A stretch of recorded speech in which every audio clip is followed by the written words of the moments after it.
Today I have 4 items that I'd like to visit with you about, and the first of those is an update on our AMI, or Advanced Metering Initiative, or smart meters.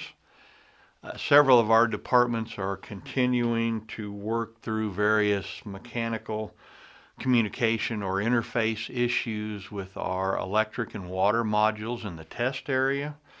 The revised plan is to roll out 530 electric meters and 240 water meters in the test area by the end of June. The beginning of the full citywide rollout should occur by the end of this calendar year. Just as a reminder, this system will greatly improve our outage management response system for both utilities, and it will also allow our customers to monitor their water usage on a daily basis. Our electric and water departments are paying the cost of this project, and it will be around $16 million. The second item is an update on the traffic signals and turn lanes for the exit and entrance ramps at I-35 and Covell. The city is providing all the funding for this project, and $3 million has been allocated from the 2000 capital improvement sales tax.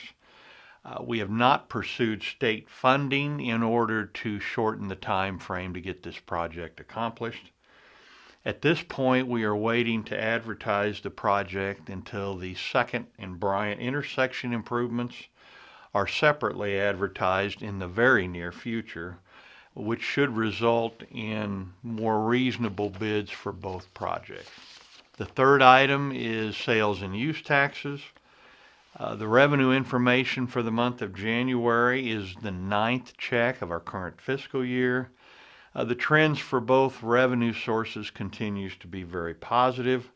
Sales tax collections were up over 12% for the month, and now cumulatively 4.3% above last year to date.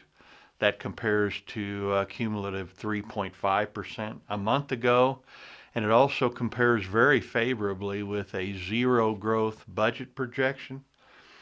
Although collections for use taxes was the lowest total for any month of the current budget year, this amount was still over 71% higher this year than last year. The cumulative total for use tax for the year is now over 25%, and that compares very favorably to a 5% budget projection. The combined collections from both sales and use taxes was up 22% from the same period a year ago, and is now cumulatively up about 8.9% for the year.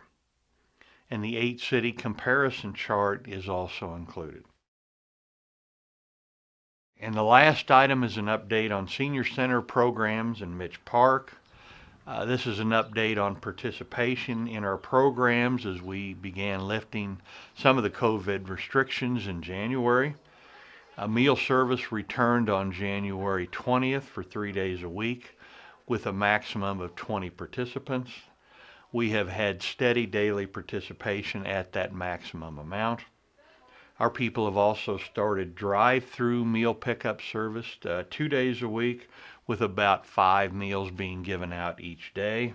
Our people have also reopened the game room, and several groups and programs have resumed their activities on a limited basis, including sewing, exercise classes, wood carving, etc.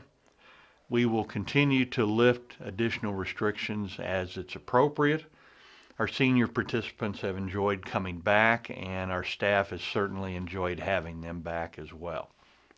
This concludes my report for the month of March.